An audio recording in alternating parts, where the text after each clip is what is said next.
How dangerous are exotic pets? It really depends on which species you're talking about. I mean, because you have wild caught versus captive bred. Captive bred are a lot less dangerous than wild caught. I mean, because they do have some instincts when it comes to being protected, especially the smaller ones, because they're hatched out of the egg with, they see a hand reaching in the cage, and first thing that goes through their mind is predator because that's their instincts.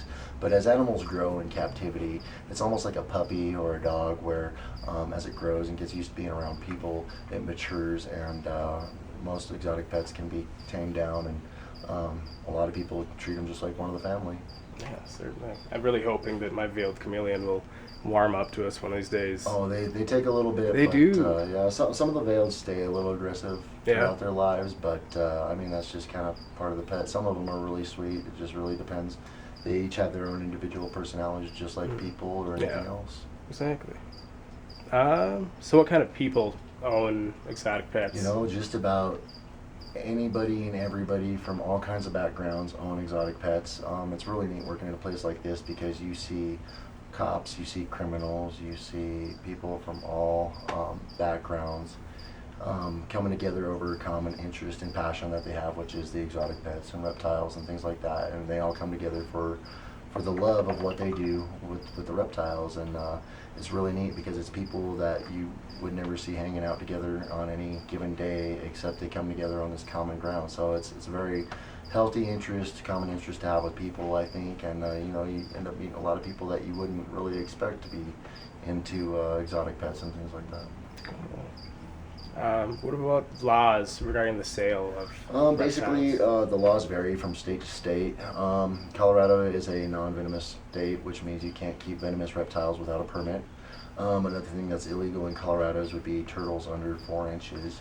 And that law is so outdated. And the reason being is because back like 40 years ago, people were getting these little turtles and keeping them just in bowls with no filtration system, not doing water changes and things like that. And little kids would handle these turtles and they would never clean their cages.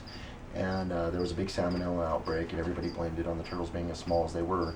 So the law came into effect that no one in the state of Colorado can sell turtles under the size of 4 inches.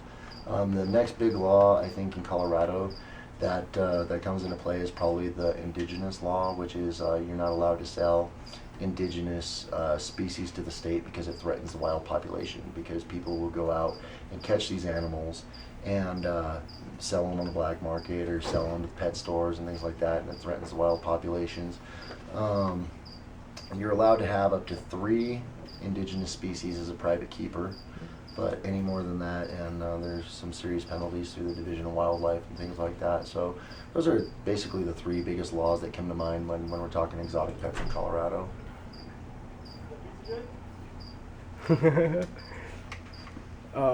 Cool. Anything you think shouldn't be a pet? Um, Basically, it just matters the keeper. If a person isn't going to take care of an animal, then no, I don't think they should have it. I've been in points in my life where my collection has been a little overwhelming, and I haven't been able to meet the requirements of my animal's needs. And let me tell you, I would rather give an animal away than to see it in a dirty cage, hungry, with no water because I don't have the time to take care of it.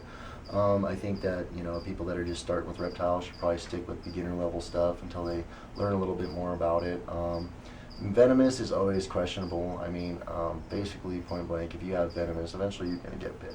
I mean, point blank, anyone that's been doing it for any amount of years that keeps venomous has gotten bit. So it just really depends, and if you do decide to keep venomous and things like that, it's important to have anti-venoms and preparations in case the unexpected does happen. Yeah. So I think just, with any new pet or anything like that, a person should do research and know what they're getting themselves into before they go ahead and make the purchase. Yeah. It's almost like any purchase, really. Yeah, basically, you want to put some thought into it, and some of these animals can live up to 25, 30 years. You look at a tortoise, it's not only a pet but a family heirloom. It's going to live for 50, 60 years. Yeah. So I mean, that's kind of a lifelong commitment. So that's something you're definitely going to want to consider when looking at how long you're going to have the pet for, what kind of lighting requirements, nutritional requirements, the food, things like that. So Yeah. as long as someone's willing to take care of the animal, I think that it's all right to keep them. Yeah, and I've heard a lot of cases where like parents have got their kids exotic pets like chameleons, iguanas. Iguanas mostly is what I've heard, and then the kids will get older, that will go to college, and then the yep. parents will just leave, put the iguanas like outside. Yeah, well, that's one of the big problems that they've been having down in Florida. There's Yeah. been a lot of new laws in effect, such as the CITES Act, which means that, and you know, the problems are just down in Florida, but it affected the entire United States because now it's illegal to take yellow anacondas, African rock pythons, Burmese pythons, and Indian rock pythons over state lines. Um, because of all the problems that they're having in Florida, which is kind of a ridiculous law for Colorado and a lot of the northern states because there's no way that a Burmese python or African rock python or any tropical reptile is going to survive a Colorado winter. For one. Number two, it's too dry out here. You know, it's just a kind of a ridiculous law, but you know they're having some real major effects on the ecosystem down in Florida.